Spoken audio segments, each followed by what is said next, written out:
Welcome to the podcast. Today's guest from the library, and we've not had a guest from the library. It might be years, so we won't cover years of things that we've missed, but there's a lot going on just since January, and I am oddly fascinated by Romance Con because of what an old friend who used to be on the show with us told me the name of those books are, at least like what people call them, what the genre is called on the internet. I smirked a little bit. I blushed a little bit. I was like, yeah, that makes sense. And I believe that my mom read a lot of those novels with the Fabio-looking guy and the damsel in distress. I remember seeing a lot of those covers of those books on her night table when I was a little boy. And now talking about it obviously makes my stomach turn just a little bit. Two things I wanted to get to. I am not going to flush this out as we've done in the past. You should not be at all surprised that Glass City Live, sponsored by Jobs Ohio, the first concert I can think of happening at the Glass Bowl, that is a country lineup. Now I can tell you this. Originally, it was supposed to be a little more than country. I don't know how far away from country it would have gotten. Probably not like country into hip hop or pop, but more than just country. But it turned into an all country show, and I'm sure Zach Brown, it's a band, it's a person, is just a wonderful performer. I think they've won some Grammys. It's going to make a lot of money. There's going to be a lot of people there on May 24th. Kids are not in class. It's Memorial Day weekend. As we've discussed numerous times on the show, pop shows don't come here mostly because of geography. They can go to Detroit and Columbus and Cleveland and other places. Even if it's an up-and-coming act, if they're opening for somebody up in Detroit, they're not going to run down here for a show. That's pricey, and you do what makes money. Like every life is a business. Concert venues, concert promoters are not in the business of putting things on they like. They're in the business of making money. And country acts and older rock acts and whatever else comes through makes money. I wish we had more pop shows here. As I said years ago, when I run for mayor, my campaign slogan will be less potholes, more pop shows. Obviously tongue in cheek, but you should not be at all surprised, even though I know you are. And many people are like, yes, we want more genres of music here than just country. If it was going to work, it would probably be here already. The other thing is, when Myles Garrett, superstar Cleveland defensive end, edge, said he wanted out of Cleveland, he's tired of losing, he wants to go someplace he can win, all the sports sites started to spring up mock trades, and many of them featured the Lions in those mock trades. I'll get to that. There's a story that Aiden Hutchinson, who was still recovering from his leg injury, and who knows if the Lions would have gone further and beaten Washington had he been on the field for their playoff game as they went down as the top seed in the NFC, upset by Washington. He's still recovering, but he said he chatted with Myles Garrett at the NFL Honors, which was a couple of nights before the Super Bowl. And can I pull up the exact quotes? I can. We were just talking about what it could be. This is Hutchinson. And although it's probably unlikely, I would be thrilled to play next to him. If it were to happen, our whole D line would just be totally elevated. That would be scary. That would be a scary defensive line. And we get along too. I've seen him last few years at different things. He texted me after I got hurt, which I don't know was just a cool thing. It's probably unlikely. I will use a different word, and far be it for me to be the optimist, but I would say it's possible. And I won't say very likely, but I would say it's very possible, seeing as the Lions need help on the defensive side, on the defensive line, and they don't really need to. They have a lot of draft picks. They don't really need to draft more young players.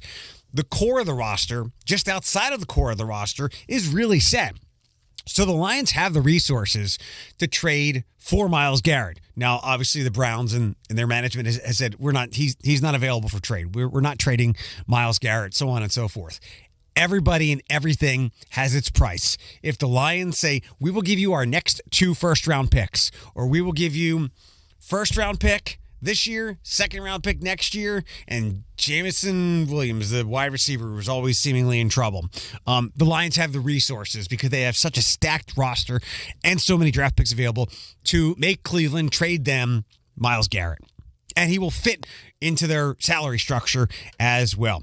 A lot happening with the library. There's been the libraries. Well, there's obviously a lot of library branches, so it makes it easy to fit them into news stories. But there's been some library stories in the news recently about health, about an upcoming project on door, and much more. So let's talk now with Stephanie Elton from the Toledo Lucas County Public Library. Thanks for taking some time to pop by. Absolutely. Stephanie Elton, communications specialist? Strategist. Yes. What's the difference between a specialist and a strategist? That's a really great question. I like to think a specialist is someone that's very focused on a particular thing. A strategist takes a look at the big picture and finds out, or thinks about what's going to work best for this particular problem, program, message, that kind of thing. So, Got it. Yeah. I'd prefer to be a strategist. Yeah, me too. It sounds smarter. Not to offend specialists, No, but not at all.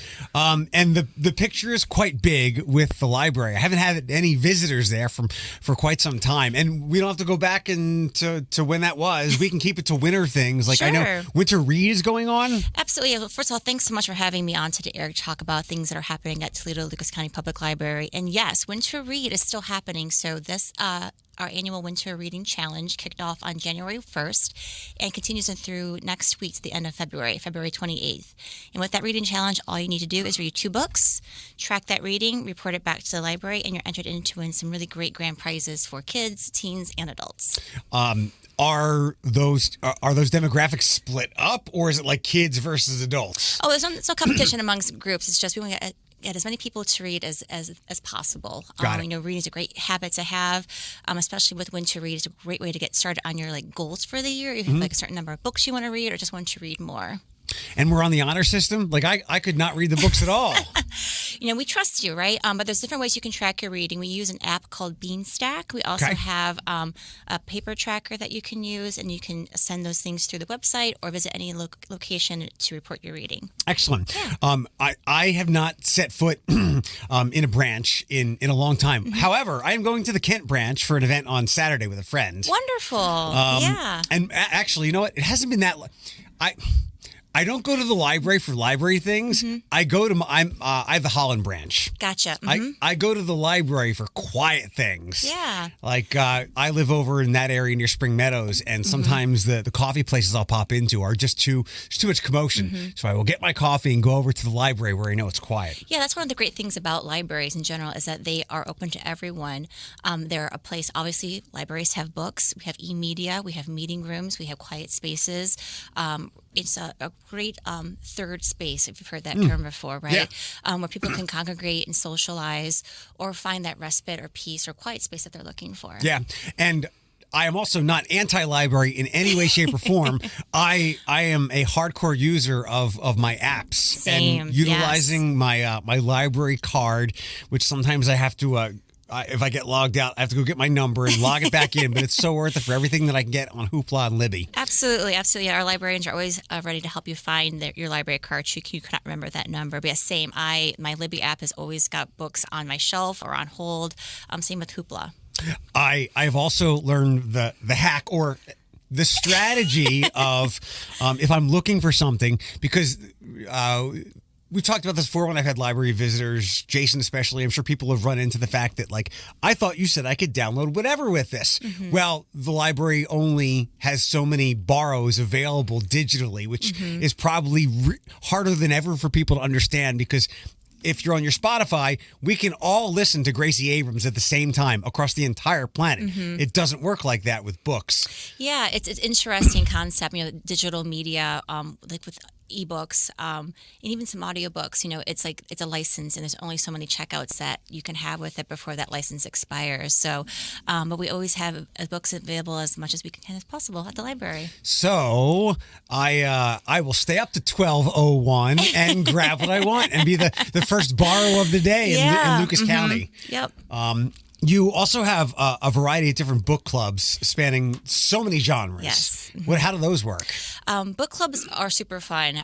We have a variety of in-person book clubs, online book clubs based on specific genres, book clubs that are specific to certain locations. I think overall we have about over 24 or so every month of these book clubs.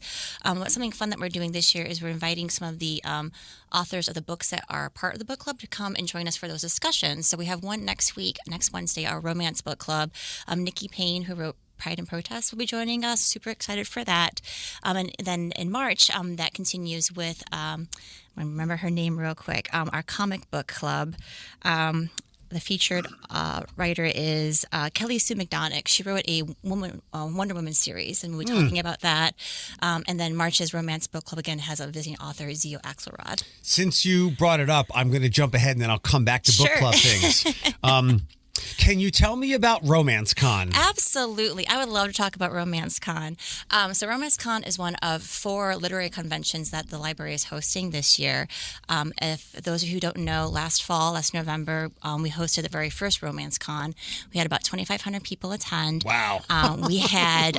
all women, right? No, it was a mix of people, young and old. It was a great day at the library, down at Main Library. But yeah, very much the demographic did lean heavily towards women. There was a local author fair. We had about 40 or so authors participate, and plus a handful of headlining feature authors, including Abby Jimenez. So this year, it returns November 8th. We made an announcement last week that our headlining author is Kennedy Ryan. She's a wonderful writer. If you haven't listened to the audiobook version of Real, please do so. It's fantastic. Are the covers of romance novels different from the ones I saw on my mom's table when I was a little boy? That's a really interesting observation, Eric. No, as with anything, there are trends, and you'll notice that romance books, as of late, have a lot of like cartoonish covers, very sweet, very funny.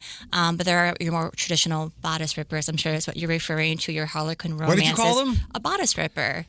A bodice ripper? Yes. I don't know that one.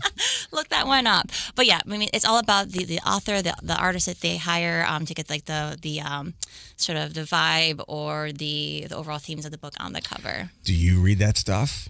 I do enjoy romance novels. Okay. Yes. A friend of mine gave me. She told me what the internet vernacular is for romance novels. I'm not going to say it. Do you know what it is? I think we're thinking of the same word. Yes. The end of it is literature. Oh, I've heard that one. Yes. Yeah. I think I blushed when my friend told me that. I'm like, I might be blushing right now. It makes sense. It makes sense. Yeah. Let's go backwards because you had mentioned authors come in for book clubs. Yes. I'm going to ask a book club question and then an author's question. For book clubs, I think everybody knows what that is or they've heard the term. But maybe they've not wanted to dip their toe in the water. Maybe they thought they couldn't keep up. Sure. How do book clubs work? That's a really great question, Eric. First of all of our book club programs are free and open to the public. Some of them we ask you to register in advance, especially for the online version, so you can get like the Zoom link to join the discussion. But they're just an opportunity to socialize, read a book that you're interested in, and have a conversation, discussion with people who also wanted to read the same book as you. So if you are into comic books, we have that. If you're into horror books, that's a new book club for this year. Romance, nonfiction, health and wellness. And again, we have versions that are both online and in person, and the ones at the branches also dive into things like cookbooks and things like that. Excellent. And they're all free, I assume. Absolutely, yeah. Awesome. Authors now. Authors is the series where you have big-time popular authors come in throughout the year. Tell me about that series. I'm so glad you brought that up because tonight is our first authors of 2025. Awesome. Yeah, so Greg Hurwitz, who is a New York Times bestselling, internationally known writer of thriller novels, will be joining us tonight at Main Library. That starts at 7 p.m. Tickets are still on sale at eventbrite.com. But yeah, he'll be joining us to talk about his newest book in his Orphan X series. It's called Nemesis. And with those authors, the format is basically like a 45-minute Q&A with the author, hosted often by someone in the library. You do get a copy of the book that's featured while supplies last, and there's a chance to for Q&A at the end and for a book signing. Who are some of the upcoming authors? David Brooks strikes me. Is David Brooks coming, or did he already come? That was a separate event. That was through the Neighbor to Neighbor initiative, yes. Okay. Who are some of the upcoming authors through 2025? Sure. So, and then next Thursday, a week from tonight, Lisa Unger is joining us. Again, another thriller writer. We have them listed through June on our website. Bruce Valanche will be joining us later this spring. Comedian, poofy hair, right? Yes, yeah, Hollywood Squares, as I always think of.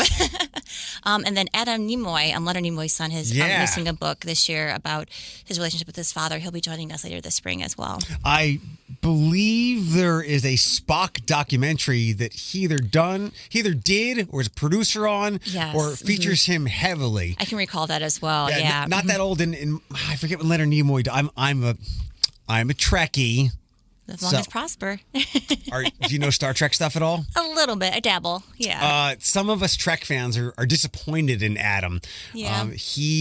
He had married a very popular character on one of the shows, but the marriage didn't work out. And we think, like, why'd you throw that away? She was a great get.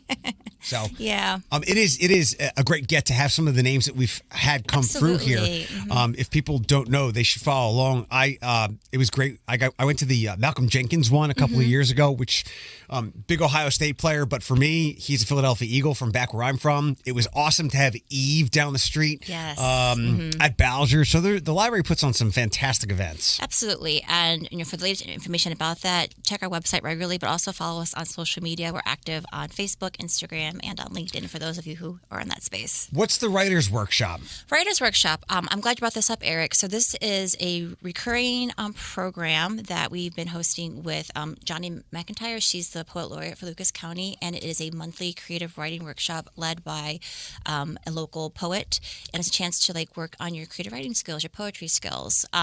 This is sort of the last year of this collaboration. We've been hosting them at each branch over the past few years, and so next Tuesday is the first one that will be taking place at Kent. So Kent will be February, March, and April. Then Reynolds Corners in June, July, and August. Excellent.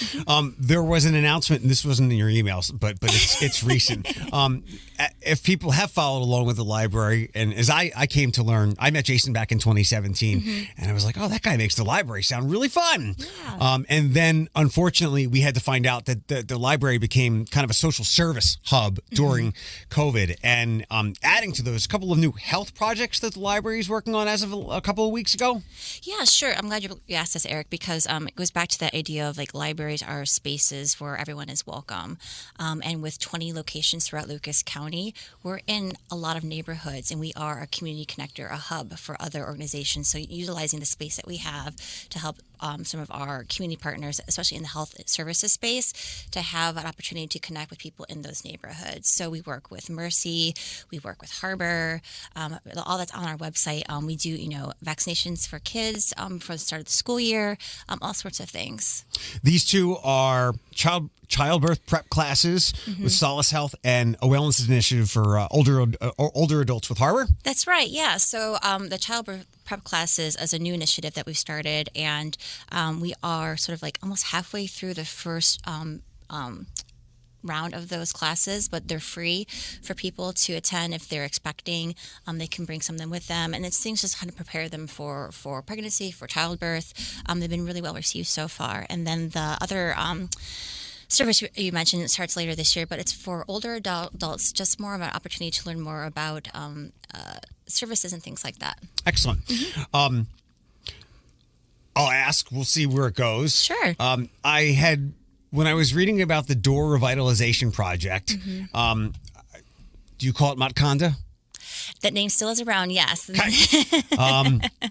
It seems like, geographically speaking, for where it is, for where that revitalization corridor will be, that the Matkonda branch will be an important part of the Door Revitalization. If people don't know, it is a revitalization of black neighborhoods and black businesses going from about uptown almost to about UT.